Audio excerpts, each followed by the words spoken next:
வணக்கம் நண்பர்களே. பகவான் எந்த ரீதியில் தன் பக்தனுக்கு அருள் புரிகிறான் என்பதை பற்றி நாம் முன் வீடியோவில் பார்த்துருக்கோம். பல ரூபங்களில் வந் நாம் இறைவனை வழிபடுகிறோம். ஆனால் எல்லோரும் ஒரே விஷயத்தை நோக்கி தான் செல்கிறோம். அதாவது பகவானை அடைய வேண்டும் என்ற மேன்மையான ஒரு நோக்கத்துடன் வழிபடுகிறோம். இப்போ பல்வேறு ரூபங்களில் இருக்கும் பகவானை நாம் வழிபடும் பொழுது எல்லோருக்கும் ஒரே வகையான விருப்பம் எப்படி நிறைவேறும் என்பதை பற்றி நாம் பார்த்தோம். இந்த சந்தேகத்தை நாம் எழுப்பியிருந்தோம். அதுபோல எந்த அடிப்படையில் பகவான் ஒருவருக்கு அருள் புரிகிறார்? இப்போ நீங்கள் பிரார்த்தனை பண்ணுறீங்க, ஒரு பிரார்த்தனையை அவர் முன்னாடி வைக்கிறீங்க. சில இது நிறைவேறுது, சில இது நிறைவேறாமல் போகுது. ஏன் அப்படி நடக்குது? ஏன் நம்மளுடைய எல்லா பிரார்த்தனைகளும் நிறைவேறுவதில்லை, சில பிரார்த்தனைகள் நிறைவேறுகிறது என்று பார்த்த பொழுது பகவான் பக்தனின் மனப்பாங்குக்கு ஏற்றவாறு அருள் புரிகிறான் என்று நாம் ஒரு வீடியோவில் பார்த்தோம். இந்த மனப்பாங்குனா என்ன? இதுக்கு முன்னாடியே மனப்பாங்கை பற்றி நம்ம கொஞ்சம் பேசியிருக்கோம். பகவான் பக்தனின் மனப்பாங்குக்கு ஏற்றவாறு தான் அருள் புரிகிறான் என்று நாம் பார்த்தோம். இந்த மனப்பாங்குனா என்ன? இதை நாம் எப்படி இறைவனை நோக்கி இறைவனிடமிருந்து பெறக்கூடிய ஒரு பாங்கில் நாம் இதை எப்படி மாற்ற வேண்டும் என்பதை பற்றி நாம் இன்று பார்ப்போம். கீதையில் மனித ஜாதி முழுவதற்குமாக மேன்மைக்கான வழி சொல்லப்பட்டிருக்கிறது என்ற எண்ணத்தோடு பார்த்தால் ஒரு முறை வகுக்கப்படலாம்.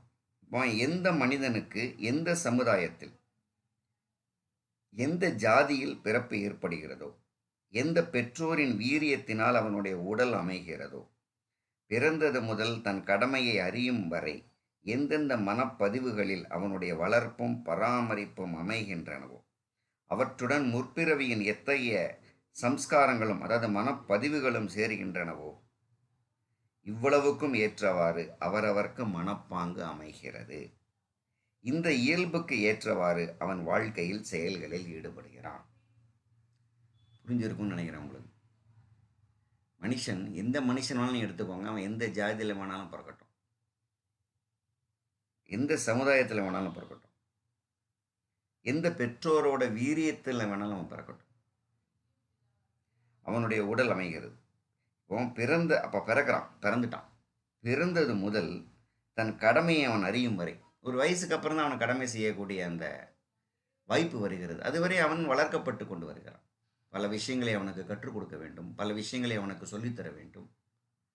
அவன் வளர்ந்து கொண்டு அவன் கடமையை அறியும் வரை எந்தெந்த மனப்பதிவுகளில் அவனுடைய வளர்ப்பும், இப்போ வளர்கிற பருவத்தில் அவனுக்குள்ள நிறைய மனப்பதிவுகள் இந்த ஜென்மத்தில் நடக்குது. லிமிட்டிங் பிலீஃப்ஸ்னு இது ஆங்கிலத்தில் சொல்லுவாங்க. பெற்றோர் என்ன சொல்லி எழுப்பாங்க? நல்லா படிக்கணும், நல்லா படித்து நல்ல ரேங்க் எடுக்கணும், அப்படின்னா தான் நல்ல வேலைக்கு போக முடியும், நல்ல வேலைக்கு போனால் நல்லா சம்பாதிக்க முடியும், நல்லா சம்பாதிச்சா தான் நல்ல சந்தோஷமாக இருக்க முடியும். இதுதான் முக்காவாசியான பெற்றோர்கள் தன்னுடைய குழந்தைகளுக்கு கொடுக்கக்கூடிய மனப்பதிவுகள். அப்போ அவன் இந்த மனப்பதிவில் தான் வளர்கிறான். யாருமே ஒரு தத்துவ ரீதியாகவோ இல்லை வேற ஒரு ரீதியாகவோ எந்த பெற்றோர்களும் வளர்ப்பதில்லை. அப்போ இதுக்கு அந்தந்த ஜாதி, அந்தந்த வர்ணம், அந்தந்த குலத்தில் பிறந்ததுக்கு ஏற்ற மாதிரி அவன் வளர்க்கப்படுகிறான். அவன் மேலே எந்த குற்றமும் நீங்கள் சொல்ல முடியாது. ஒரு அந்தனர் குலத்தில் பிறக்கப்பட்டவன் வேத சாஸ்திரத்தை சின்ன வயசுலேயே அவன் கற்கிறான். அவனுக்கு அந்த வாய்ப்பு கிடைக்கிறது. அவன் பகவானை பற்றிய ஒரு தெளிவு அவனுக்கு கிடைக்கிறது. அவர்கள் பெற்றோர்கள் அவனுக்கு அதை சொல்லிக் கொடுக்கிறார்கள். சத்திரிய குலத்தில் பிறந்தவர்களுக்கு வீரத்தை ஊட்டுகிறார்கள். அவனுக்கு வீரத்தை பற்றி சொல்லிக் கொடுக்கிறார்கள். வீரம்தான் முக்கியம், வீரமாக இருக்கணும்னு சொல்லிக் கொடுக்குறாங்க. வைசிக குலத்தில் பிறந்தவனுக்கு வாணிபத்தை பற்றி சொல்லிடுகிறார்கள். அவனுக்கு முக்கியமாக பிஸ்னஸ் தான் மெயின். எப்படி வாணிபம் செய்யலாம், எப்படி நம்ம செல்வத்தை பெருக்கலாம் என்பதை பற்றி சொல்லிக் கொடுக்கிறார்கள். இந்த 4ஆம் வர்ணத்தவர்கள் சூத்திரத்தை சேர்ந்தவர்கள் எப்படி வேலைக்கு செல்ல வேண்டும், எந்த வேலைக்கு போகணும், எந்த மாதிரி ப்ரொஃபஷனல் கோர்ஸ் படிக்கணும், ஏன்னா அடிமை தொழில் தான் அவங்களுக்கு, விவசாயம் தான் அவங்களுக்கு. அந்த மாதிரியான அவரவர்கள் வர்ணத்துக்கு ஏற்றவாறு தன் மகனையோ மகளையோ அவர்கள் தயார் செய்கிறார்கள்.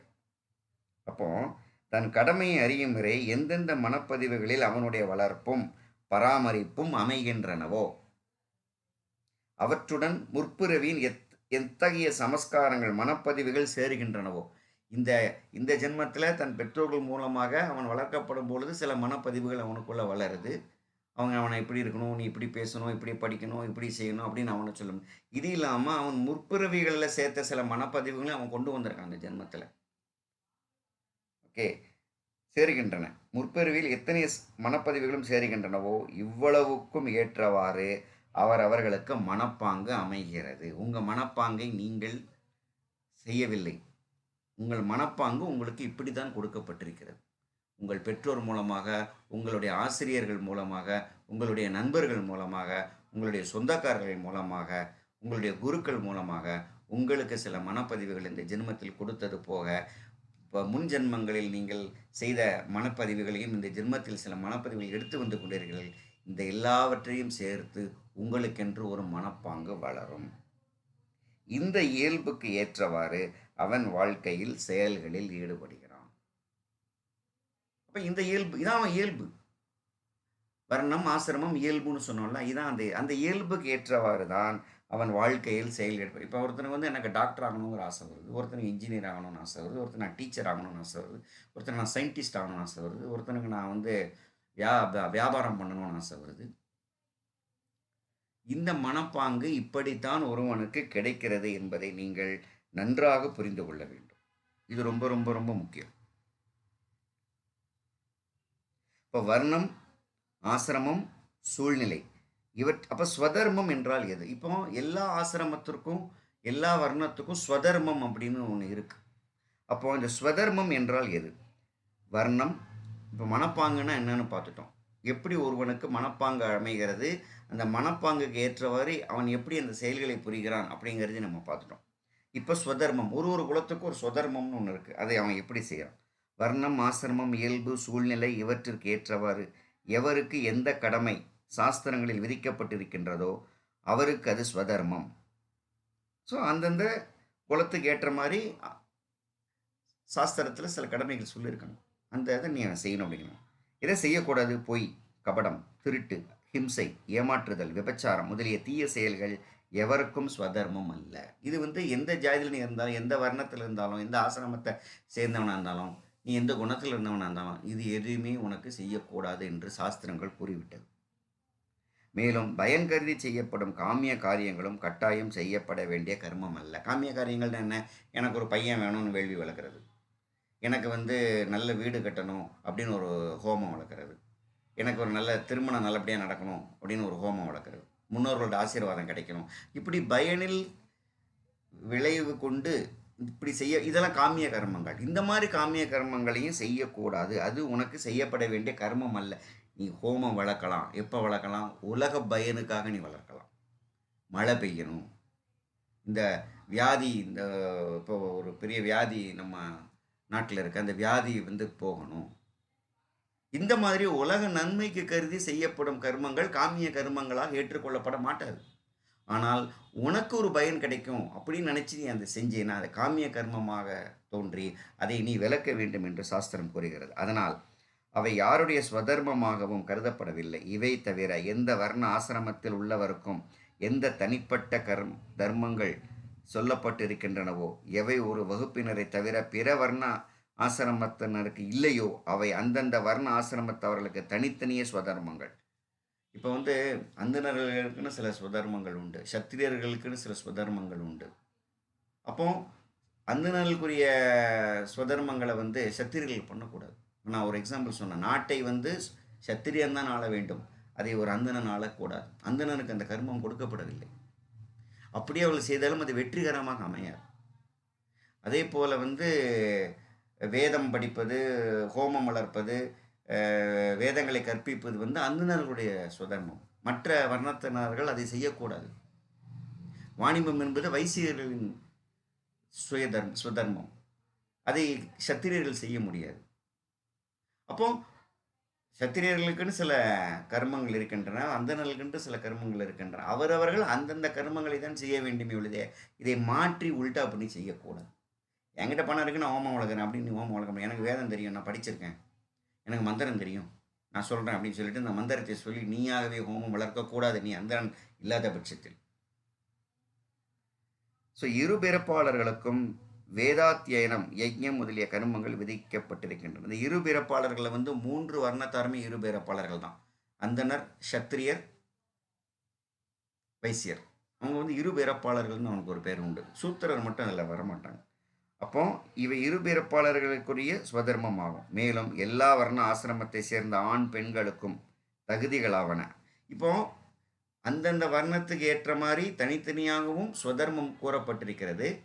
இது எல்லாத்துக்கும் காமனாகவும் சில ஸ்வதர்மம் இருக்குது. இந்த 4 வர்ணத்தாரும் கடைபிடிக்கலாம். இது ஆண் பெண் 2 பேருக்கும் பொருந்தும். அது என்ன? கடவுள் பக்தி, உண்மை பேசுதல், பெற்றோருக்கு பணிவிடை செய்தல், மனம் புலன் கட்டுப்பாடு, பிரம்மச்சரியம், அஹிம்சை, திருடாமை, திருப்தி கொள்ளுதல், கருணை, தானம், பொறுமை, தூய்மை ஆகியவையாகும். இவை எல்லாருமே வந்து பொதுவான ஸ்வதர்மம்.